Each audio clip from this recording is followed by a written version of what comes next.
I was listening to Osho, one technique from Vigyan Bhairav. It can be good for you.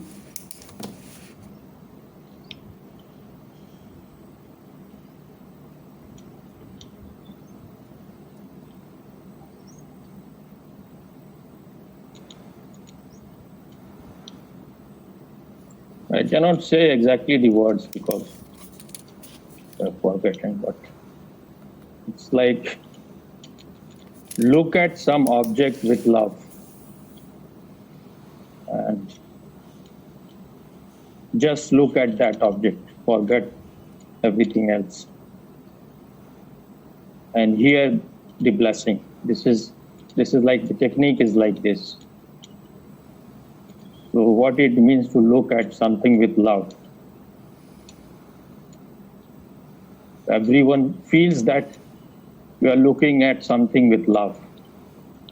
But what we are doing in the name of love is lust. So how you can look at something with love? The first condition is that you have to forget yourself completely. If you are there, that means the ego will be there. Then it is not love. Then it is lust. When you want to possess someone, then you reduce that person into an object. So you have to be absent. You have to forget yourself completely. If you are there, then you will like to exploit the other person. That is lust. You will like to use that person or that object.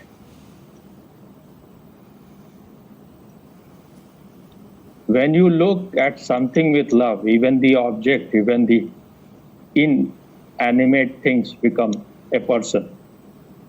It is your look that changes things.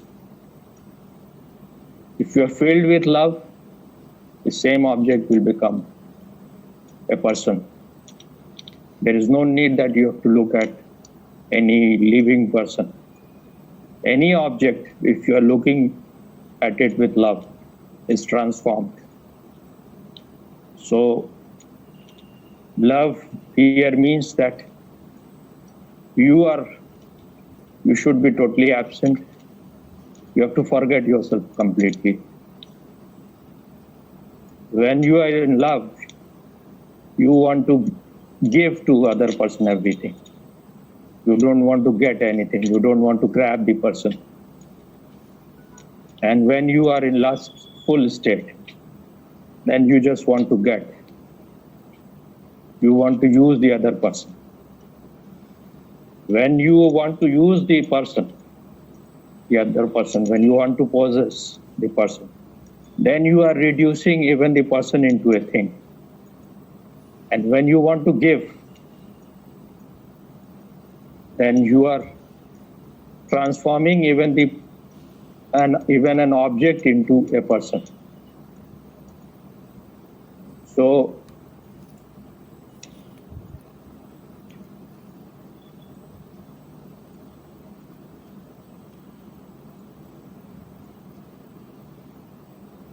for example, if you are looking at the flower with love, then you want to make it happy. You want to do everything to make it happy or make it blissful. But when you just want to make your object of love happy or blissful, then you will feel a certain helplessness. When you are in love, you feel helpless, that you cannot do anything. When you feel this helplessness, then the surrender happens. Otherwise, when you want to use the other person, you are always aggressive. The surrender will not happen. So, and then the technique says that you have to look only to one object. Because when you are in love, everything disappears. Only that your object of love becomes everything, and all other things they become like subliminal. They are only on the periphery. So when a person is in love and the person is in some kind of group, one person becomes the center and all others are on the periphery. So if when you are in lust, then you want to possess the other person, and when you are in love, you want to be possessed totally. So if one object becomes the center of your whole life, your whole energy. And if you're looking at the person with love, then suddenly what will happen is your ego will disappear, and there will be this vacant space. And in that vacant space, suddenly you become centered in the consciousness. So this world is one, whether it is the outside world or the inner world. But when your consciousness is moving out through the sense organ, then you see this variety. Then you see that this world it is a multi-world. It has so many things. But when the same consciousness goes in, it is not moving outside, then this centering happens. And you are in the consciousness. And then this division of outside and in, then this division of object and subject disappears. And the same happens in love. When you love someone, the other is not an object. That is, the other becomes this subject. And when the two subjects are meeting, at that moment you are empty. Then you are thrown at your center. And then you know that you are the consciousness. So the last part of the technique says that, and here the blessing. So once you empty yourself completely of your ego, in that emptiness, the centering happens and you are thrown to your inner center. So these techniques are used because you cannot love, because we are not in a state to love. We are functioning through the ego, so we are not in a state to love. So techniques are needed. What happens in technique, that if you are totally involved, absorbed in the technique, then you forget yourself. You forget the ego. And then you are in the right space where transformation can happen. Otherwise, if someone can go directly into love, then techniques are not needed. And if you want to be in a state of love, then the first thing is that you have to forget yourself completely. Then other becomes the center of your life. You are just totally absent.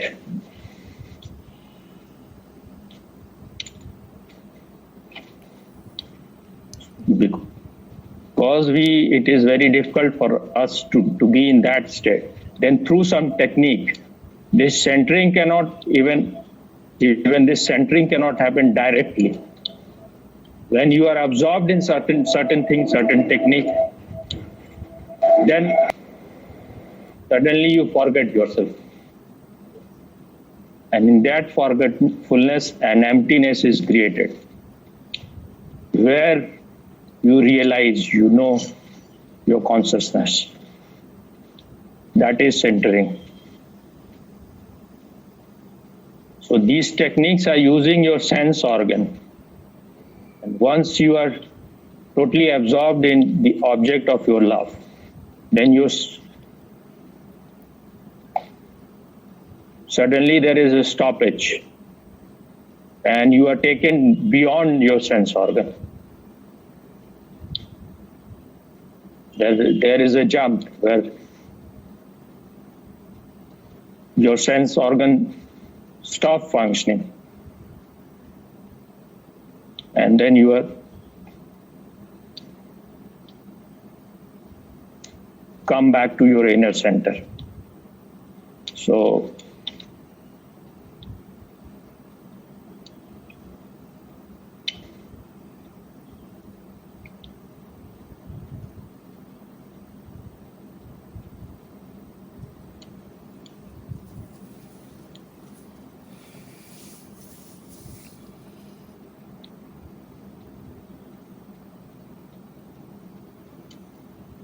So I feel that maybe this technique will be helpful for you.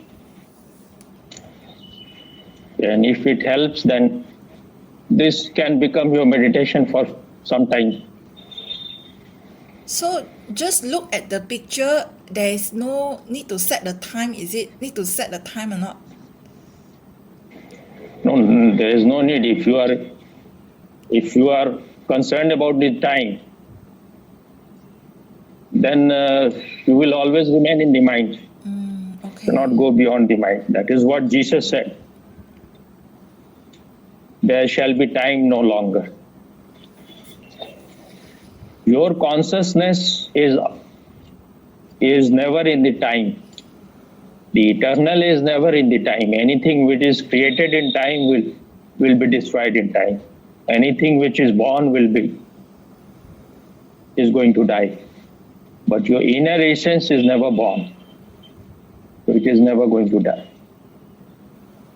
So this transformation always happens. It never happens in time. Just immediately, suddenly, you are from this dimension, you are taken to another dimension. Once you are free from the ego,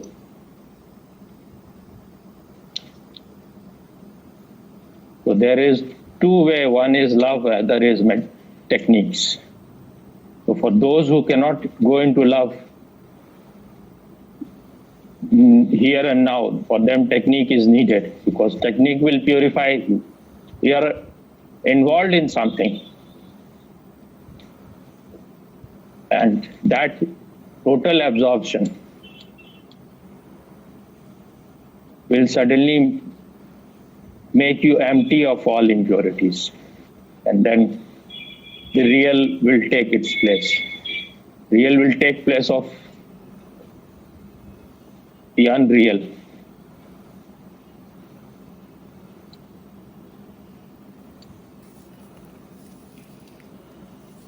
Of the created. Your ego is your creation. It is a substitute.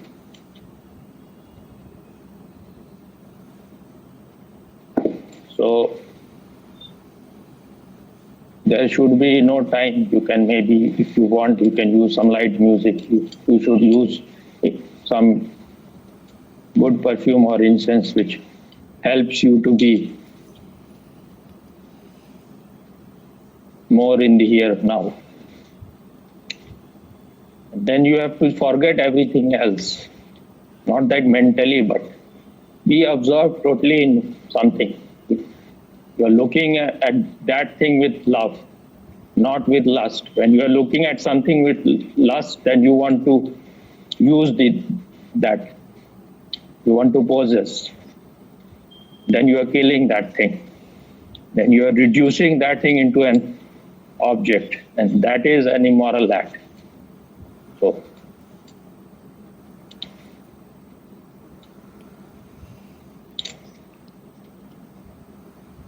ultimately, love and consciousness is one, because there is no division in this universe.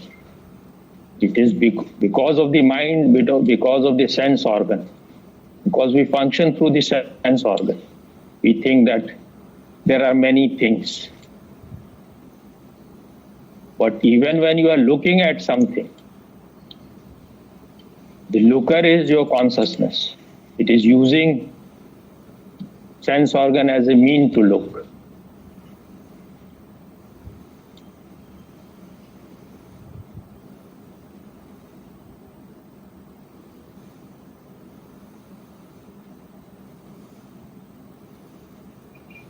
So when one is in love, then the object of the love has taken total possession. And then you are totally contented in the here now. You are in the present.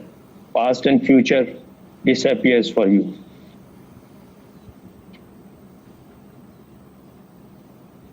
Then you don't need any technique.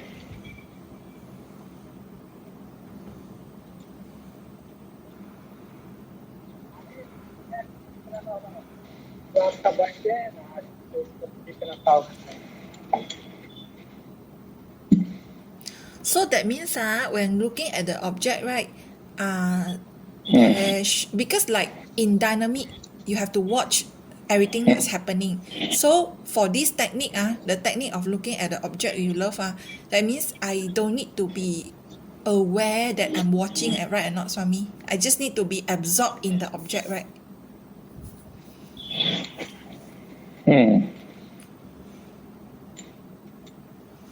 You have to forget yourself completely. Just you disappear, only the object of your love remains. Finally, that is going to make you more conscious, but don't look for it. You cannot do these things directly. Means that only the object of your love remains. You are totally absent. When you are absent, then love is there. That is what happens between two lovers. They become totally absent. Then love is there. But then they start thinking that it is because of the other person. It has happened. Then they want to possess the other person. They want to get married. They want to not allow the other person to be happy with anyone else. Because if the other person leaves you, then the source of your happiness, your bliss, will be gone. But once you possess the other person, the love disappears. Once you try to possess one, once you try to capture, it was because you were not trying to possess. You were not trying to grab. You were absent. That's why the love happened. You were surrendered. You were not aggressive. You feel like in a helpless state. In that helpless state, transformation happens. You want to give everything to the other person, but you know that what you can give.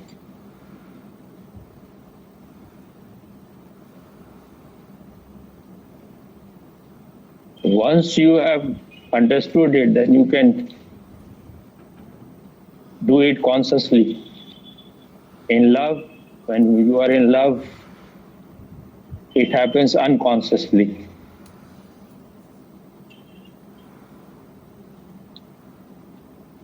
That's why Sartre has said that other is the hell.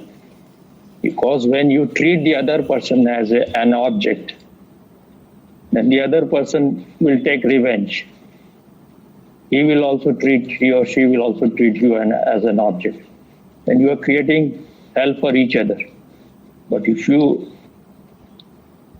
see the other person, look at the other person as a subject, and you have forgotten yourself. The ego is not there. Then the other will become heaven, not hell. Then you will realize that there is no other.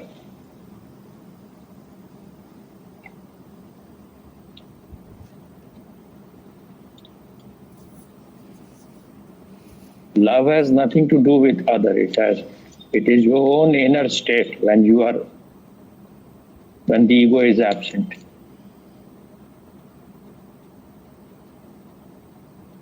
That is why Meera could be in such a great love state. Krishna was thousands of years before, but her love transformed everything. She disappeared as a person, as a personality. She could forget herself totally. And Krishna became everything. For her, it was the most purified state possible.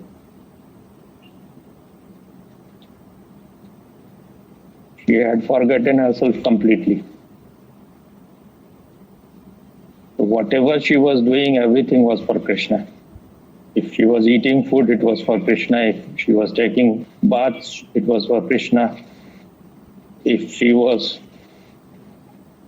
keeping herself healthy, it was for Krishna. In everything, Krishna was present, whether if she was eating, whether she was sleeping. So there was no need to remember. You could never forget. So she created a miracle. Because we are not in that kind of state, so we have to use techniques.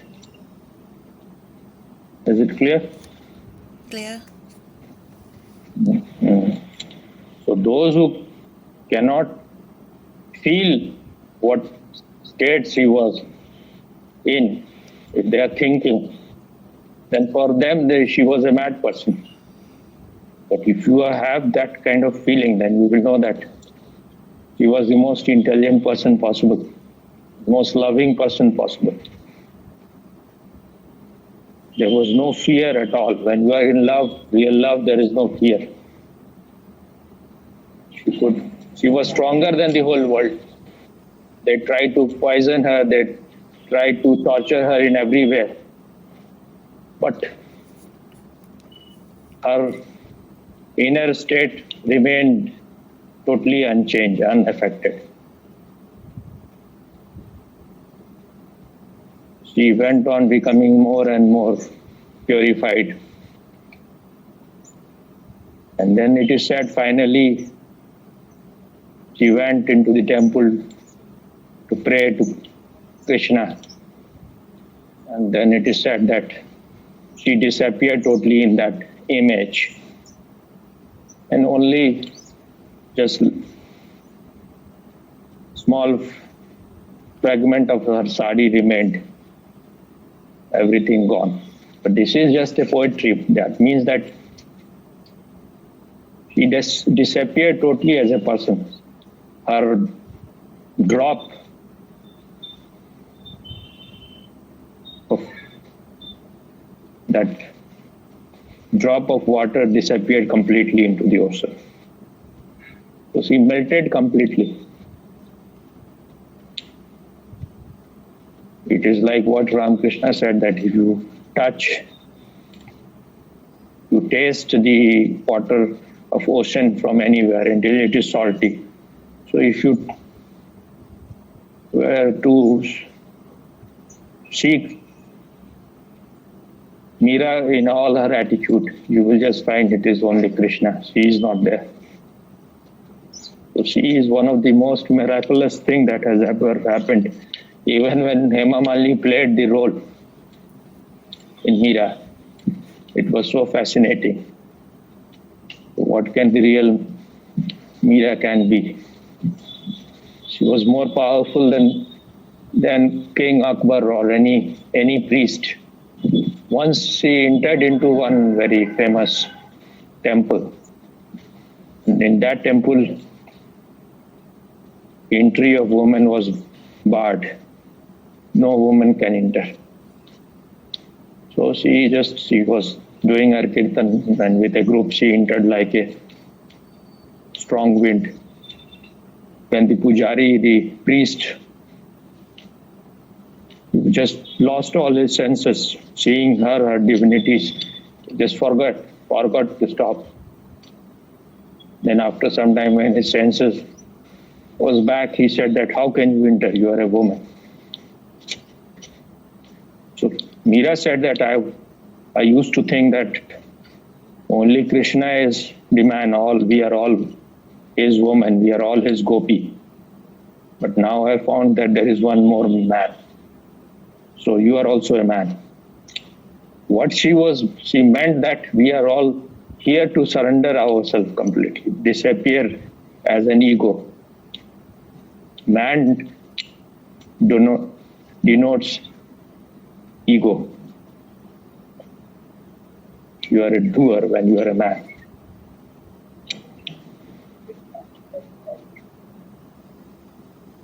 Surrendering happens when you are feminine. Everything that has significance is feminine.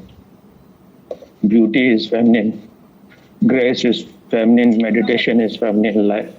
Love is feminine. So then the priest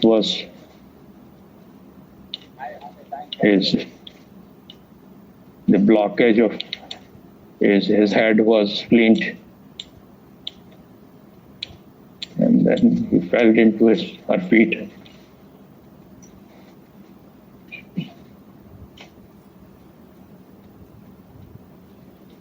But those who are working from their left brain, for them this is she's just mad woman.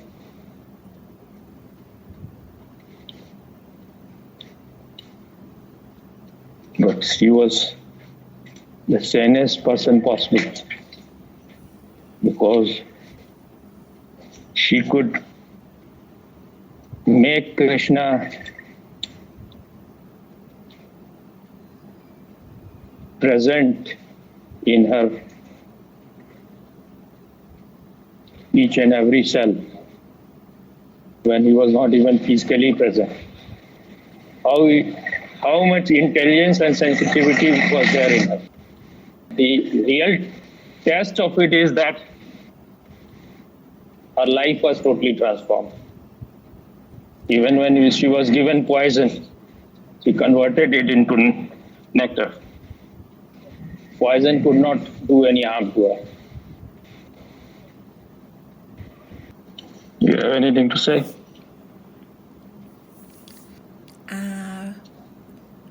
Very good discourse today.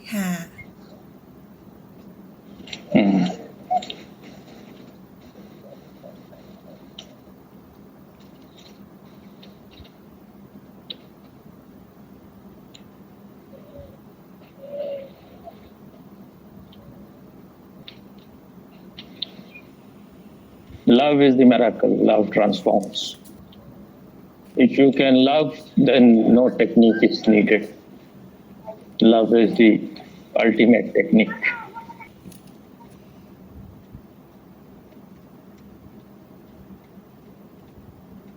But love is the most difficult thing.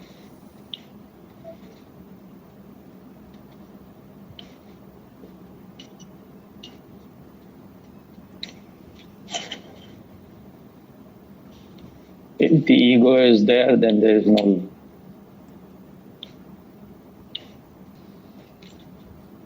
This is what they have done, like Ramakrishna Paramahansa. He was in absolute mad love for Kali.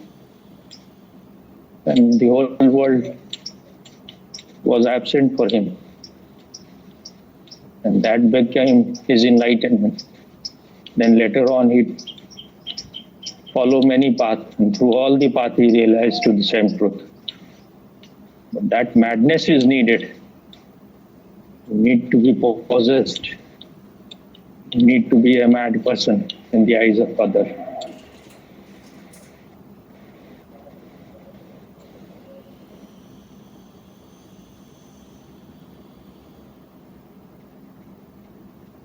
If you want to be a sane person,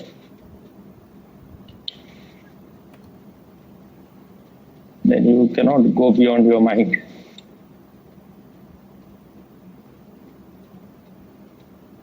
That is why they said one is mad in love. There is one school of mysticism in India which is called Baul. Baul means you're mad in love, love of God.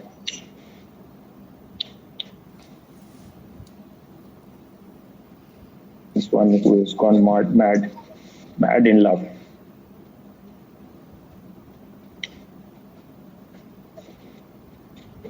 So for them, Krishna is everything.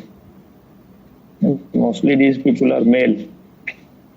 They sing and their style of singing is very unique. I will send you some song of them later.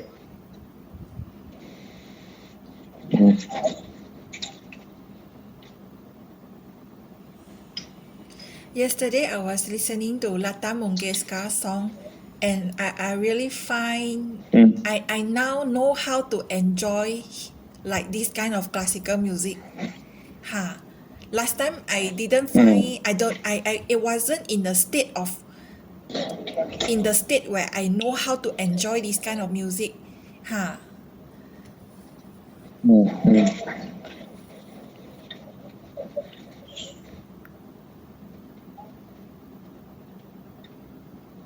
That kind of people you can find only in India. Yes, yes. Because India is a very feminine country and it has staked its everything to know, to realize the inner. They are in that way, they were now, maybe they are not so much. But still it is not that it is finished. But the greatest miracle is you yourself. That is what one of the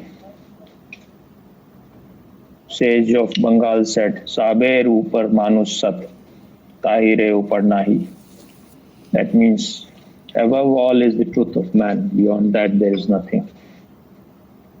So once you have known yourself, then you need not know anything because you are the greatest miracle possible. Your consciousness is the most subtlest, the greatest.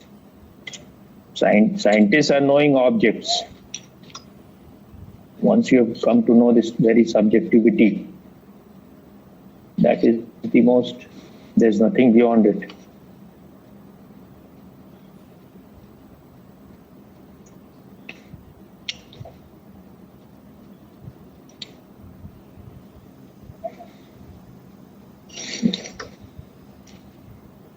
Even scientists, their boson, what they have found, Bose and